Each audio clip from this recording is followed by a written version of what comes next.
Welcome to our weekly blog. We're going to talk about Liverpool Football Club. And our first topic on the agenda this week is Philippe Coutinho. Yes, it is. So what do you reckon, Nick? Well, After seeing him go? I think he's been a great servant. I mean, what did we buy him for? Like 8 million, 9 million, we're going to sell him for 142. Massive profit. Massive profit, but I don't want to see him go, I really don't. I'm a bit gutted we're going to sell him in December, in fairness. I think all the best to Coutinho. He's done great things for Liverpool. Yeah. Moving on, if he does go along and it happens, we're at Mahrez at Leicester. Well, they're two good players, but I mean, just going back onto Coutinho for 1 minute, I mean, I've got to say, he wanted to go in the summer. Everyone knew he wanted to go in the summer. Right, yeah. He didn't get it. He was really disappointed. He was pissed off. I mean, let's be honest about it. But how great has he been? Oh, you know, I mean, some players, you know, they're so, you know, they spit the dummy out. He's not, has he? I mean, he's been a professional. He's been really good. He's a mercurial player, but he used to drive me nuts. Keep doing the same one trick inside, have a shot. They're coming in, edge of the day, curling to the top corner. Thing is, when he comes off though, he's a genius. He's a genius. He does the awesome goals, but when he don't come off. Yeah. As a Liverpool fan, I think we see it more often than not, in fairness. You know, we kind of get a bit disappointed. That's what you always said it. You always say. A good friend of mine, Man United fan, he doesn't really see it. He only sees highlights. So what he sees is Coutinho coming in on that day, curling to the corner. And that's all he sees. As a Liverpool fan, I said to him, but he doesn't do it all the time. He said, well, he does it enough. And it's like, yeah, it's a good point though, isn't it? It is. I'm happy for the fella. Move on. Liverpool will move on. Yeah. Goretzka. We've sold players in the past. Which one out of those two would you take? Do you know much about Goretzka and Mahrez? Goretzka's like in a second midfield goal scoring player. Mahrez is for sure. Premier League. He's done the business for the last couple of seasons. Mahrez knows the Premier League. Mahrez, I would take him all day. He's Coutinho's instant replacement.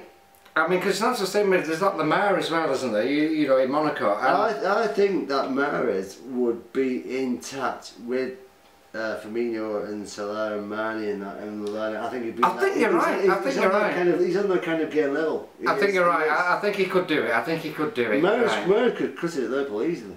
However, I think I'd like to get Mahrez. Don't get me wrong, but I'd like to get Goretzka and Lamar as well. In fairness. I want a dream team. Me, I feel too. You know, to be like buzzing and scoring goals, winning league championships. And I think if we get all three, I mean, can you imagine if we got Suarez back as well? Well, that's the type of progression, that's for sure. Anyway, let's think about Suarez. Let's have a look at some of Suarez's goals.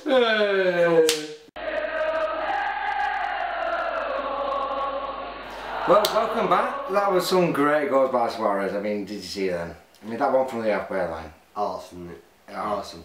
Well, the business. Anyway, Merseyside derby. Flashpoint, talking points. First talking point, penalty, yes or no? Well, yes. In my book, yes. Right, the thing is, in my book, if he's got one arm around him like this, then no, it's a soft one. But he didn't. He had both arms around him like this. Yeah, he's hugging him. Yeah, he's bringing him down. That to me, it's almost like a rugby tackle. That to me is a penalty. I mean, people can say it's soft, but for me, if you put both arms around someone's waist, it's a penalty. It's a penalty. Yeah. Maybe he went down a bit soft. He went down, but that's the game. We was watching it. I said to you, we're doing a penalty. Forget the advantage of Mane smashing it while I knew it was a penalty. I said to you, doing a penalty. Oh yeah, it would have been better if Mane had put it in, and it wouldn't have been a penalty. I mean, that would have been a better result. Take all this controversy out of the window. Mane smashed that on. Where is Mane in Liverpool? Well, where do you think he's at? Well, what I think it is, I mean, he's not doing as well as last season, but if you remember last season, he was playing on the right-hand side. This season, you got Salah on the right-hand side, and he's moved over to the left, and I think he's maybe struggling because he's on a different side. He's only moved over to the left though because Coutinho's been playing with Firmino, so Mane's been like left. Well, true, but when Coutinho's been in a lot of the time, he's been more like in the midfield rather than the attack, you know what I mean? He's been more of like a traditional number 10 rather than I thought, I'll say this in passage, I thought Coutinho was like brilliant playing deeper than the strikers. I think he's better playing deeper. Because Coutinho's moved away, what do you think about that? Well, 143 million. It's a bargain. Yeah, I mean, we mentioned it before in part 1, didn't we? You know, because he's £8 million from Inter Milan. It's good business to. He wants to go. Well, for me, Coutinho. South Americans like Barcelona and Real Madrid. That's the big attraction for them, isn't it? You know, he's been a great servant. He's done well. I thought though after last season, I thought he would stay this season for Liverpool for the Champions League. Basically. Well, that was the hope, but I was, but he's gone now, so it's now he's a Barcelona player, and I wish him all the best. So do I. So do I. Good luck, Coutinho. Good luck, Coutinho. Yeah. But getting back to the penalty, in my book, 2 arms round is a penalty. Now, if you go back to Lovren's penalty, well, the penalty against Lovren, should I say, like in the previous game, that was only 1 arm. That was a bit softer in my book. But I thought that was a penalty as well. And I remember the day saying that the penalty.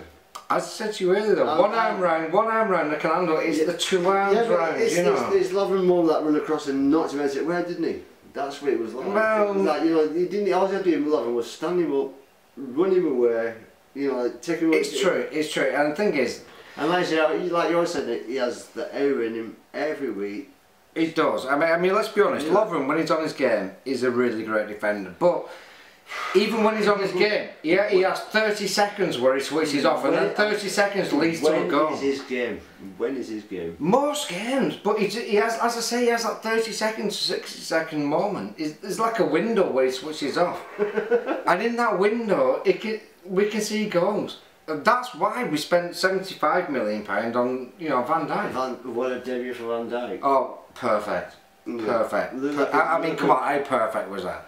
Rolls Royce in defence, and a great Eddie winner for the. He does make me laugh sometimes. He's like Rolls Royce, and it's like even the commentators saying purring around the field. I don't know. You have these visions, you know what I mean? I just thought it was amusing. No, but it was great. He intercepted well. Every ball in the air he headed out, right? And you know, he scored the goal. I mean, fantastic that he scored it. He could have got another one as well, but that was a bit of a tame out straight to the keeper. It was a shocking, didn't he? He should have scored. He should have scored. He should have done. But he got the winner in the end. So you know, so I can let him off. He did himself, but he's got to score from the header. It's like it's your basics, isn't it? Head it down into corner. I'll tell you what, straight to the goalkeeper. But he redeemed himself by heading it in at the winning goal. Oh, he did. I'll tell you what though, one thing that was really obvious is he's used to playing with a better goalkeeper. Because there was a couple of times when he was expecting the keeper, he was trying to shield the ball, he was expecting a keeper of better quality to come out and command his area, you know, and take that ball. But that didn't happen, and he ended up shouting at the keeper, and it almost looked like we were going to get caught out. But we weren't going to get caught out, it was just that he's used to, I hate to say this because we're Liverpool, but he's used to playing with a keeper of a far better quality than what we've got. Why won't he give Ashley Ward a chance? Why? Why will he not give Ashley Ward a chance in Liverpool's goal? Because Karius doesn't cut the mustard, you know, in the Premier League he doesn't. Mignolet's got an area where it seems to happen. You know, like you say about Lovren, you know, Mignolet's got that in his locker. What about giving Ashley Ward a chance? I don't think he's up to it either. To be honest, what has Ashley Ward done wrong for the football club? In goal. Is it Ashley Ward?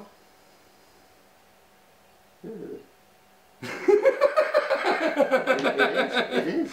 To be honest, I've only ever seen him a couple of, was it the League Cup last year or whatever, and to be honest, and then this season as well. What you go for? Wait for the camera and you're blowing it by saying his name. I said, well, yes it is. No, this is part of the job, you know, this is like, you know. Oh shit. Can we cut that? Yes, we can cut that. But anyway, let's go back to it. The only time I've seen him is like a couple of games in the League Cup or whatever, and to be honest, he's had goals put past him. He's not looked that great. No, hold on. Ashley Ward played in the Caribou Cup, whatever it was, and you could see he run goal. But the thing is, he made a fantastic save from point blank range because the defender's there and down, and when he made the save, his defender's still in the game because they picked up the second rebound. So, judging him on that performance, Nick, I think you're a bit harsh. Well, maybe. Anyway, back to the Merseyside derby. Let's go back to that. You know, because that is the purpose. I'm trying to talk about a goalkeeping problem, and we'll go back to Merseyside. I know, because I think we should buy a new keeper in fairness. That's what I think. I don't think we've got, like, you know, the answer in our ranks. But anyway, if you remember, just near the end of the first half. Whoa, hold on. I disagree with him. I think Aston should be given a chance, and he'll prove to himself to be a good goalkeeper because I think he's got a buckle. I think he's got some nerve. I think he's got some guts. Well, where Mignolet, he's got nothing. Karius, too young, too inexperienced for the Premier League. I just think we need to buy someone a better guy. Give us the Wallace. I shouldn't say bollocks because I can play.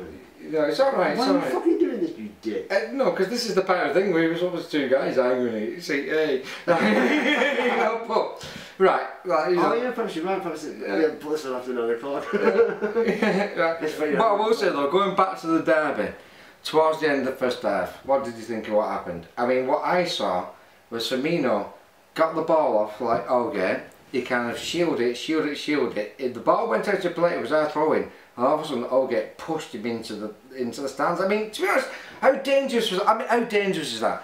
I mean, he could have like had such a serious injury from that. But I thought on the night that Firmino was bounced out of the stand and come back and said something. Oh, he did, but before that, he's been pushed into the stands though before that. I know what I'm saying. I think he's come back and said something derogatory to Olga. And Olga's reaction was like when the referee pushed him away, he comes back and he talks. He does, but something was said there. I don't know what was said. Don't get me wrong. I hope it's not that word. Well, I don't think. Something was said, and I thought on the night like, what's Firmino doing there? You know, like he's not normally like that, but Olga must have pissed I will say one thing. I've never seen Firmino react like that in my life. He's not a dirty player for me. He's not an angry player. I've never seen him react like that in my life. I've never seen him sort of run from like 10 metres away, you know, if I get involved in the skirmish. I've never seen that from Coutinho, from Firmino. But also what I will say is like reading some of the press today as well, there's a lot of people who can speak Portuguese who've done the lip reading, you know, kind of thing. And apparently what it's like the swear, isn't it? No, it's different from hear me out on this. Apparently it's the swear, like, you know, he said like, you know, you crazy son of a bit, you know, son of a bitch, but in Portuguese. But like, the thing is, Putin, now, if you're screaming in Portuguese, okay, it doesn't speak Portuguese. So I reckon he may have heard it is the N-word, but it wasn't actually it. And I will say one thing, when all that shouting was going on, you have Firmino here, you had the referee in the middle, and you had Olga behind. If anything racist would have been said, the referee would have heard it, and he would have sent Firmino straight away. Well, that's a great cause for Firmino, because when he runs across him, and then Mother comes across him and intercepts him, then Olga says like comes towards him. So whatever's been said, like you cunt or whatever it is, you know. Should I say that on camera? But you know, maybe not the C word. We can beat that. We can beat that out. That's been beat out. But I mean, you know what I mean. But that's what I'm saying. Something's been said because Olga's reaction doesn't like it comes across. I think he's heard something in Portuguese but understood it in English and thought it was something that it wasn't. That's what. To be honest, I don't think anything's going to come out. But what I will say is, anyway, why did Olga not get booked for pushing him into the stands to start with? I mean, that was dangerous play. That really was dangerous. I'm kind of glad that, as a Liverpool supporter, that Mather didn't take any action because now he can get done retrospectively and get a 3-game ban, which it didn't happen to us on the night, but we beat Everton. Well, true. So if he gets a 3-game ban, that's, you know, Everton get the repercussions anyway. So I'm quite happy with that. Referee putting his note, so fair enough. Fair point. Fair point. Well, there is one last thing. But let's just talk about one last point. Surely this is going to be the greatest point ever. Is Dirk Van Dijk when a fucking oh, it's a fairy tale. What a fairy. He wanted to join us 6 months ago. Obviously that didn't happen, and you could see that picture on the plane he did on Twitter, you know what I mean, sulking all that. He wanted it. Did he? He didn't want that move. Thing is, it's finally come, and he was amazing. Every ball in the air he won, every interception, every tackle he won. He did, and I thought that was one thing that Liverpool really missed last season, was like just winning the first header from a long pull down field, and Van Dijk was over. Not only that, won every header as well. We've not had anything like that since Carragher. Remember when Carragher was fucking shouting, you know, sorry, Carragher used to shout at the defence and organise them. Well, you could see that last night Van Dijk were doing the same. He was organising, he was leading, you know what I mean? You said that, Nick. You said that, Nick. I couldn't hear him all night. If he starts being, I mean, you could hear Jamie Carragher 10 miles outside the ground, couldn't you? You could scream. The point I'm making is, Dirk Van Dijk needs to speak louder than if he's going to be vocal. He was actually the centre half with things like Lance and Matt Lawrence and Jamie Carragher, Sammy Upia. He's going to start being more vocal. I think he was though. That's the thing. I think it's something we've missed for a long time. I really do. I'm not dishing him on the first appearance. What I'm saying is like he will get more vocal because he'll start getting used to his defenders. How they want the ball, how they want the passes. The goalkeeper, like I said, a couple of times he thought, you should be coming for that. You think, just clear your lines. Well, yeah, he's obviously used to playing with the better keeper. The goalkeeper gets settled in first and clear his lines. But other than that, I thought he was fucking phenomenal. However, what I loved though, the goal. The ball came in, when he saw it in slow motion, he never took his eye off the ball, he was like a robot focused in on it. He came through, he headed it perfectly right into the spot. He did, didn't he? What? I mean, I jumped up and said, that's what you spend £75 million on.